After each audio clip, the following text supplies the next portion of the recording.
morning. This is the 8th lecture of topic Origin and Evolution of Life. Today we discuss here these are three concepts. First is natural selection, second concept isolation, and then third adaptive radiation. We see one by one. First, concentrate on natural selection. You know very well, according to the Darwin, here natural selection is the main force of evolution. जी काही उत्क्रांती घडते त्याच्या पाठीमागं natural selection हा मुख्य घटक असल्याचं डार्विननं प्रकाशात आणलेलं आहे. कारण डार्विनचं असं म्हणणं आहे की जो काही नवीन ऑर्गॅनिझम तयार होतो त्याच्यावरती अनेक नैसर्गिक घटक अफेक्ट होत असतात. नवनवीन आव्हानांना तो ऑर्गॅनिझम सामोरे जात असतो. नवनवीन जसं वातावरण बदलेल तसा तो त्याच्याबरोबर बदलत असतो. Hence it leads to the formation of new species. आणि म्हणून नवीन जन्माला आलेला जो कोण ऑर्गॅनिझम असेल त्याच्यामध्ये बऱ्यापैकी बदल झालेला असतो. म्हणजे नेचर सिलेक्ट दॅट ऑर्गॅनिझम. या पद्धतीचा हा डार्विननं कन्सेप्ट मांडलेला आहे. Here industrial melanism is the good example of natural selection. Industrial melanism हा काय कन्सेप्ट आहे? Actually in Great Britain near about 1845 1845च्या कालखंडामध्ये ग्रेट ब्रिटन मध्ये before industrial development there are two types of moth. दोन प्रकारचे बटरफ्लाय ज्याला आपण फुलपाखरं असं म्हणतो. दोन प्रकारची म्हणजे कशी? It is related to colour. त्यांच्या रंगावरून दोन प्रकारची फुलपाखरं त्या ठिकाणी होती. कोणत्या दोन प्रकारची होती? Here first one is white coloured paper moth. पांढऱ्या रंगाचं फुलपाखरू होतं. Called as a Biston betularia. Biston betularia. Another variety is black colour. दुसरी जी व्हरायटी फुलपाखराची होती ती ब्लॅक कलरची होती. त्याला black coloured paper moth. Biological name त्याचं काय होतं? बिस्टन कार्बोनॅरिया. म्हणजे व्हाईट व्हरायटी होती ती बिस्टन बेटुलॅरिया आणि ब्लॅक व्हरायटी होती ती बिस्टन कार्बोनेरिया. अशा दोन व्हरायटी त्या ठिकाणी आढळत होत्या. But here white colored moth are in high quantity. पांढऱ्या रंगाची फुलपाखरं जास्त संख्येने होती. At that time black colored moth are reduced in number. few in number. ते कमी संख्येने होते. ब्लॅक कलरचे मॉथ कमी संख्येने होते. मग असं का होत होतं? Here during industrial revolution or development, these paper moth rest on tree trunk during daytime. दिवसा ते झाडाच्या खोडावरती रेस्ट घ्यायचे. because these moths are nocturnal in nature. ते मॉथ हे निशाचर प्राणी होते. म्हणजे रात्रीच्या वेळी ते अन्न भक्षण करण्यासाठी इकडं तिकडं फिरत असत. दिवसा मात्र झाडाच्या खोडावरती ते रेस्ट घेत असत.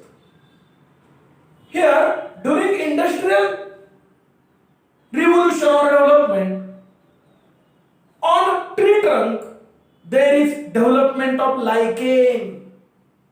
त्या झाडाच्या खोडावरती फांद्यावरती पूर्णपणे लायकेन आच्छादलेलं आपल्याला दिसत होतं. Here the lichen color and white colored paper moth color match with each other. पांढऱ्या रंगाचे जे पेपर मॉथ होते त्यांचा कलर आणि लायकेनचा कलर बऱ्यापैकी मॅच होत होता. Hence they are survived. आणि नैसर्गिक दृष्ट्या ते जगण्यास लायक होते. असं मी का म्हणतो?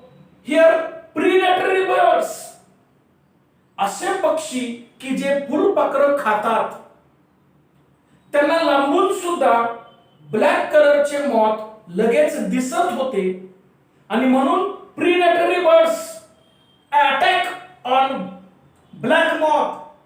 जे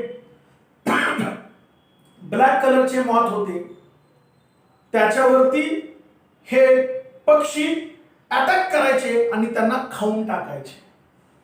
साहजिकच ब्लॅक कलरचे मॉथ या ठिकाणी संख्येनं कमी व्हायचे आणि व्हाईट कलरचे मॉथ मात्र जसेच्या तसे बऱ्यापैकी संख्येनं जास्त राहायचे. हे एक नैसर्गिक देणगी असल्यासारखं त्या कालखंडात होतं. बट आफ्टर इंडस्ट्रियल डेव्हलपमेंट, भविष्यात ग्रेट ब्रिटन मध्ये कंपन्यांची वाढ झाली. You know very well, here industries release it's exhaust और स्मोक. कंपन्या म्हणलं की धुराच्या झोकांड्या खूप सोडतात हे तुम्हाला माहिती आहे. अँड हिअर दिस एक्झॉस्ट और स्मोक कन्सिस्ट ब्लॅक सुटी डस्ट. स्मोक म्हणलं की तो ब्लॅक कलरचा धूर असतो, त्याच्यामध्ये डस्ट सारखं ब्लॅक कण असतात. Here this exhaust or smoke here affects on tree trunk. झाडाच्या फांदीवरती सुद्धा ते किंवा खोडावरती तो धूर गेला. and lichen color change. लायकेनचा कलर चेंज झाला which is present on tree trunk. झाडाच्या खोडावरती किंवा फांद्यावरती जे लायकेन होतं त्याचा कलरच चेंज झाला. It becomes black. त्याचा रंग ब्लॅक झाला. मग आता उलटा परिणाम होईल. White colour moth easily see that predatory birds. जे प्रिडेटरी बर्ड्स होते की जे फुलपाखरावरती आपल्या अन्न पदार्थासाठी अवलंबून होते त्यांना पांढऱ्या कलरचे मॉथ इझिली दिसू लागले. Black colour moth match here this black colour tree trunk. झाडाचं खोड किंवा फांद्या ब्लॅक कलरच्या झाल्यामुळं ब्लॅक कलरचे मॉथ त्याला मॅचिंग कलर झाला. ते इझिली दिसत नव्हते आणि पहिली जी कंडिशन होती त्याच्या उलटी झाली. आता व्हाईट कलरचे मॉथ प्रिडेटरी बर्ड्स इझिली खाऊ लागले. आता या ठिकाणी काय होईल? व्हाईट कलरचे मॉथ जे आहेत त्यांची संख्या it is greatly reduce. Opposite condition. याचा अर्थ बिफोर इंडस्ट्रियल रिव्होल्यूशन और development white coloured moth are high in quantity. While totally opposite to this, उलट काय होईल? आफ्टर इंडस्ट्रियल रिव्होल्यूशन और development black colour moth are high in quantity. म्हणजे या पद्धतीनं निसर्ग अफेक्ट करतो, निसर्ग ठरवतो कोणाला जगवायचं आणि कोणाला मारायचं.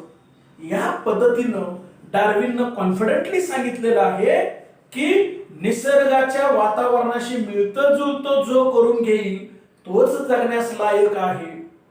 नवनवीन आव्हानांना सामोरं जाण्याची ज्याची क्षमता आहे तोच जगण्यास लायक आहे. या पद्धतीनं डार्विननं हा कन्सेप्ट सांगितलेला आहे natural selection. I hope you understand about this first concept, natural selection. Then second, isolation.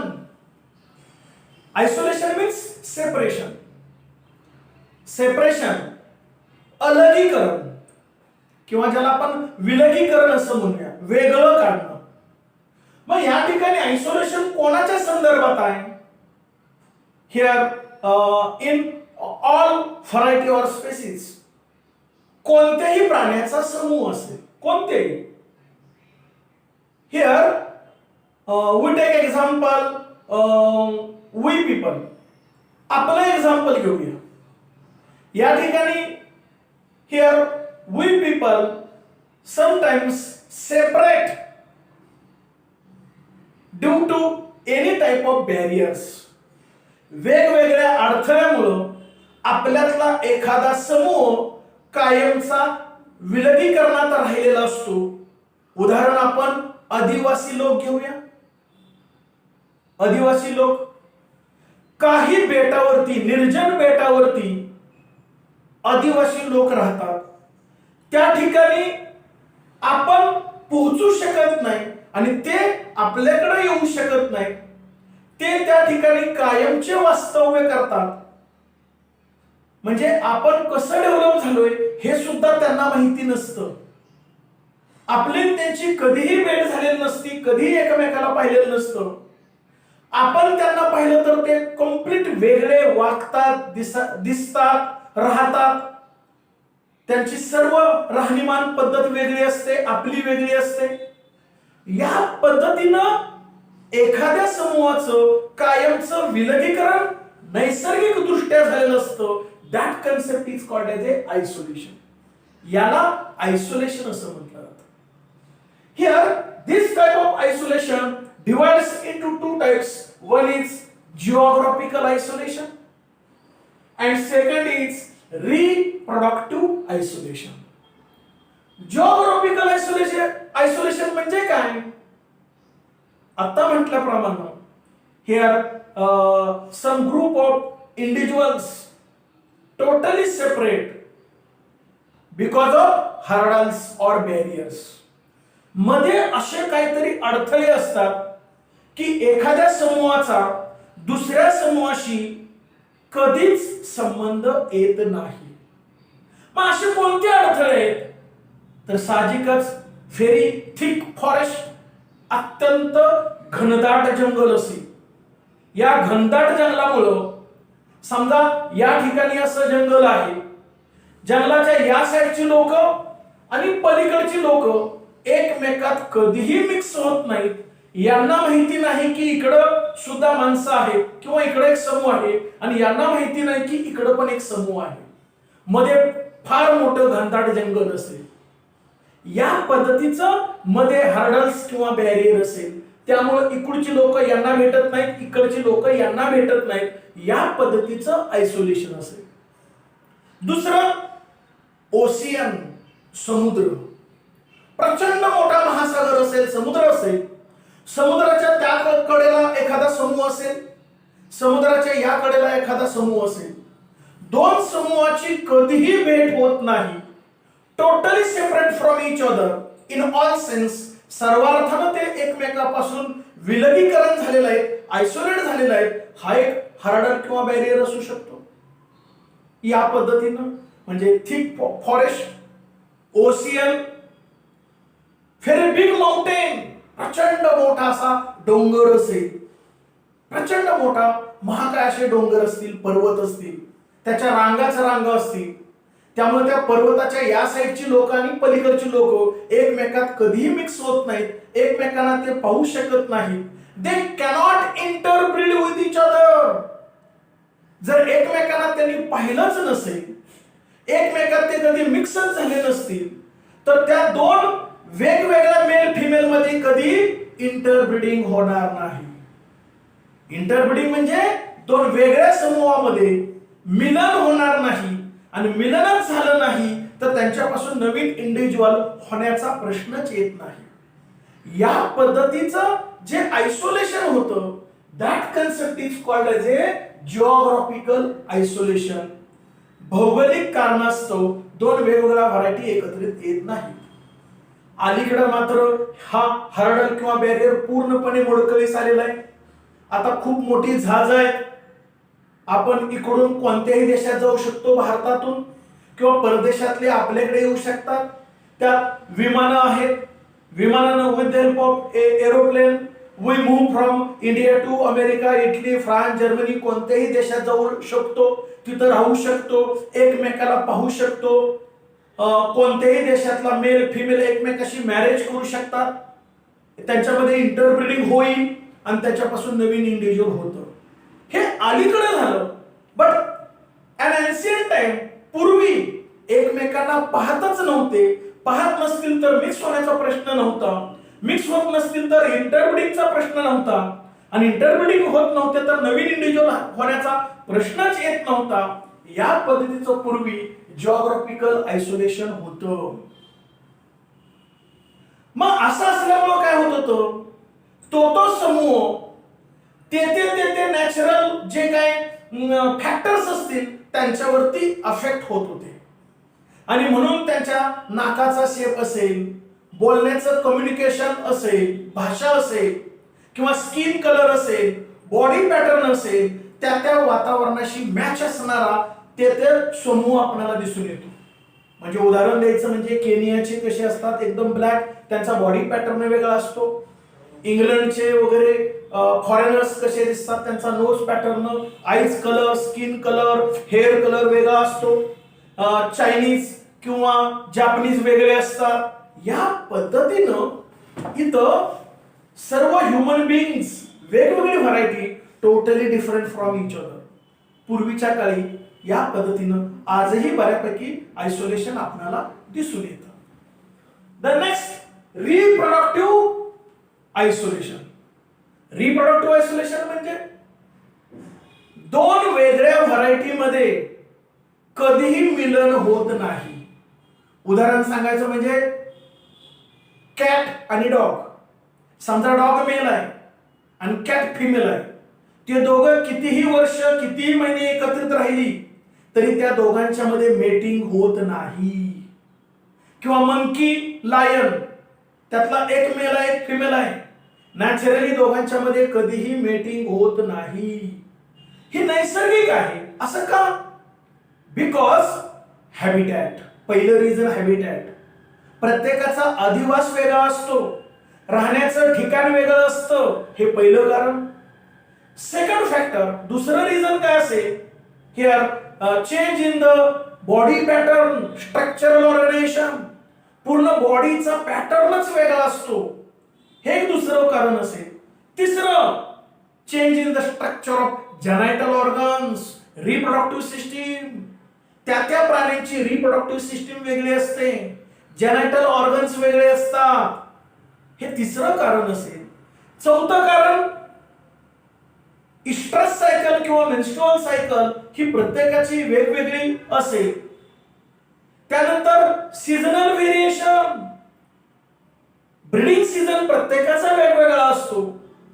Human मध्ये वेगळा असेल, इतर लायन, कॅट, डॉग, मंकी यांचा ब्रीडिंग सीझन वेगळा असेल. फॉर्मेशन ऑफ ओव्हा, ओव्हरीपासून ओव्हा रिलीज होतो, तो कालखंड वेगळा असेल. फॉर्मेशन ऑफ गॅमेटोजेनेसिस, स्पर्मचं प्रोडक्शन आणि ओव्हाचं रिलीज, हा कालखंड वेगळा असेल. या पद्धतीनं प्रत्येक प्राण्याचा बॉडी पॅटर्न वेगळा आहे, राहण्याचं ठिकाण वेगळं आहे, मेटिंग सिस्टीम वेगळी आहे, रिप्रोडक्टिव्ह सिस्टीम वेगळी आहे. म्हणून दोन वेगळ्या व्हरायटी मध्ये, दोन वेगळ्या प्राण्यांच्या मध्ये कधीही मिलन होत नाही. चुकून दोन वेगळ्या व्हरायटी मध्ये मिलन झालंच, चुकून. एक्झाम्पल घेऊया आपण.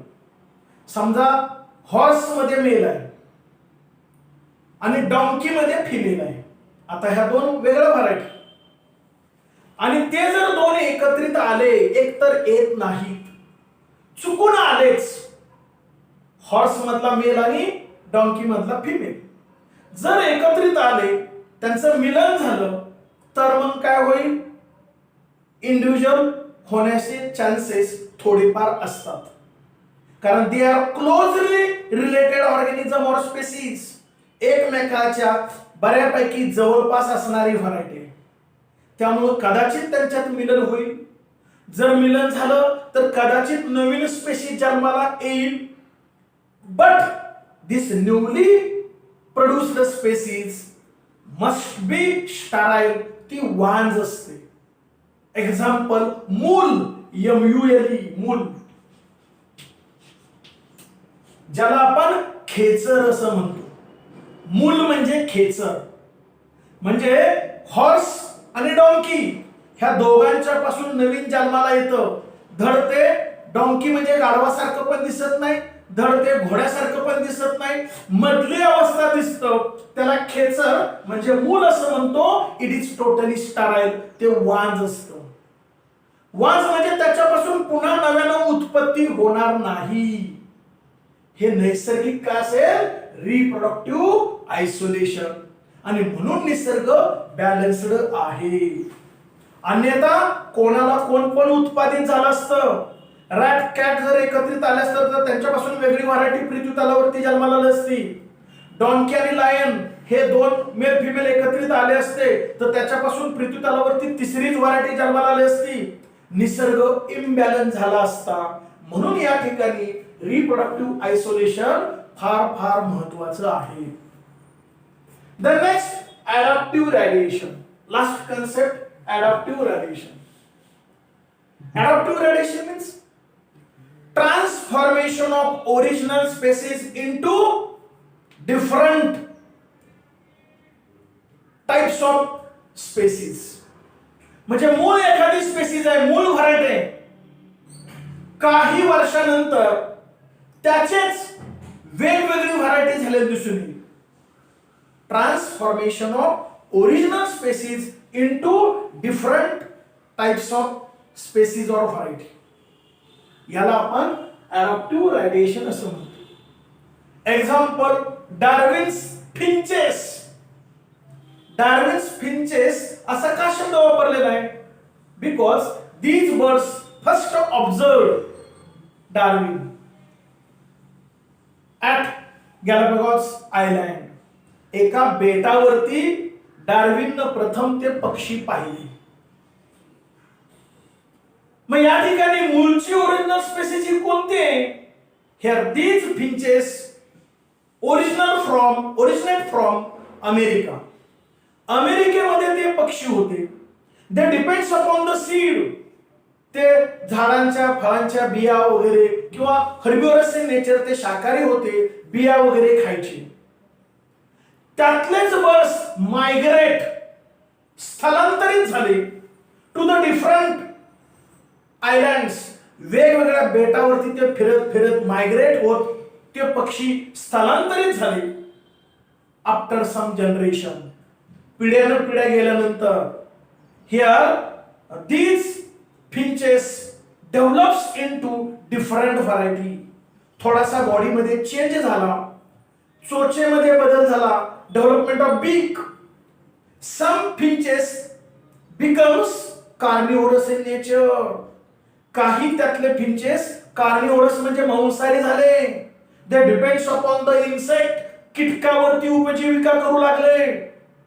म्हणजे चोचेमध्ये वेगळं रूपांतर झालं, थोडासा बॉडी पॅटर्न बदलला. या पद्धतीनं एखाद्या मूळ व्हरायटीचं रूपांतर वेगवेगळ्या ठिकाणी राहायला गेल्यानंतर, काही वर्षांच्या कालखंडानंतर, काही पिढ्या गेल्यानंतर बॉडीमध्ये बदल होतो. कारण तिथले नैसर्गिक फॅक्टर्स त्याच्या बॉडीवरती अफेक्ट होतात. म्हणून मूळ ओरिजिनल स्पेसीजचं रूपांतर वेगळ्या व्हरायटीमध्ये होतं. याला आपण अडॅप्टिव्ह रेडिएशन असं म्हणतो. I hope you understand about these three concepts: natural selection, isolation, and adaptive radiation. Okay, thank you.